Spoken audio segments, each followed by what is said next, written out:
ഭൂമിയിൽ പ്രകൃതി തീർക്കുന്ന വിസ്മയങ്ങളിൽ നമ്മളെ അത്ഭുതപ്പെടുത്തുന്ന ഒന്നാണ് ഗിരികന്ധരങ്ങൾ. നദികൾ സൃഷ്ടിക്കുന്ന വശങ്ങളിൽ കോണിപ്പടികൾ പോലെയുള്ള സ്ട്രക്ചറുകളുള്ള അഗാധമായ താഴ്വരകളെയാണ് ഗിരികന്ധരങ്ങൾ എന്ന് വിശേഷിപ്പിക്കുക. ഇവയുടെ ഒരു പരിച്ഛേദം എടുത്ത് നോക്കിയാൽ വി ആകൃതിയായിരിക്കും നമുക്ക് കാണാൻ സാധിക്കുക.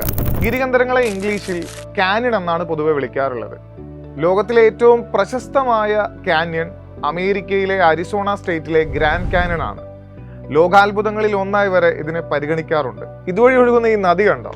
അമേരിക്കയിലെ റോക്കി പർവ്വതത്തിൽ ഉത്ഭവിച്ച് പടിഞ്ഞാറ് പസഫിക് സമുദ്രം ലക്ഷ്യമാക്കി ഒഴുകുന്ന ഈ കൊളറാഡോ നദിയാണ് ഗ്രാൻഡ് കാന്യണിന്റെ രൂപീകരണത്തിന് പിന്നിലുള്ളത്. ലോകത്തിലെ ഏറ്റവും വലിയ ഗിരികന്ധരമാണ് ഗ്രാൻഡ് കാന്യൺ എന്ന് ഞാൻ പറഞ്ഞിട്ടില്ല. ലോകത്തിലെ ഏറ്റവും നീളമുള്ളതും ഏറ്റവും ആഴമുള്ളതുമായ ഗിരികന്ധരം യാർലുങ് സാങ്പോ കാന്യൺ ആണ്.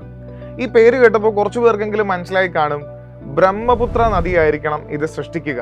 ശരിയാണ്, ബ്രഹ്മപുത്ര സൃഷ്ടിക്കുന്ന ഈ കാന്യൺ ഇന്ത്യയിലല്ല സ്ഥിതി ചെയ്യുന്നത്. ഇത് ടിബറ്റൻ ചൈന ഭാഗത്താണ് സ്ഥിതി ചെയ്യുന്നത്. യാർലുങ് സാങ്പോ കാന്യണേക്കാളും ഗ്രാൻഡ് കാന്യൺ പ്രശസ്തമാവാനുള്ള കാരണം എന്തായിരിക്കാം?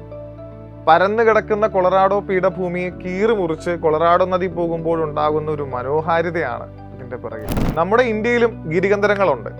ഗ്രാൻഡ് കാന്യൺ ഓഫ് ഇന്ത്യ എന്നോ ഗ്രാൻഡ് കാന്യൺ ഓഫ് സൗത്ത് ഇന്ത്യ എന്നോ അറിയപ്പെടുന്ന ഗിരികന്ധരമാണ് ഗണ്ടിക്കോട്ട കാന്യൺ. ഈ പ്രശസ്തമായ ഗിരികന്ധരത്തെ രൂപീകരിക്കുന്നത് പെണ്ണാർ എന്ന നദിയാണ്. പെണ്ണാർ നദി ഉത്ഭവിക്കുന്നത് കർണാടകത്തിലെ നന്ദി ഹിൽസ് ഭാഗത്താണ്. ശേഷം ആന്ധ്രാപ്രദേശിലൂടെ ഒഴുകി ബംഗാൾ ഉൾക്കടലിൽ ചെന്ന് ചേരുന്നു. ഒരു കുഞ്ഞു കാര്യം കൂടി പറയാം.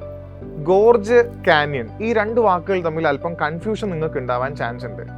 ഗോർജ് എന്ന് നമ്മൾ സാധാരണ വിളിക്കുന്നത് വി രൂപത്തിലൊന്നുമല്ലാതെ ഐ ഷേപ്പിൽ, ശരിക്കും പറഞ്ഞാൽ ഇരുവശവും കുത്തനെയുള്ള ചെങ്കുത്തായ ഭിത്തികൾ പോലുള്ള സ്ട്രക്ചറുള്ള ചെറു താഴ്വരകളെ വിളിക്കുന്ന പേരാണ് ഗോർജുകൾ. അതേസമയം ഗിരികന്ധരങ്ങളാവട്ടെ അഗാധമായ വീതിയേറിയ വി രൂപത്തിലുള്ള ഇരുവശവും കോണിപ്പടികൾ പോലുള്ള സ്ട്രക്ചറുകളാണ്. ഒരു ഐഡിയ സെറ്റായെന്ന് വിശ്വസിക്കുന്നു. വീണ്ടും നമുക്ക് കാണാം. അതുവരേക്കും ബൈ.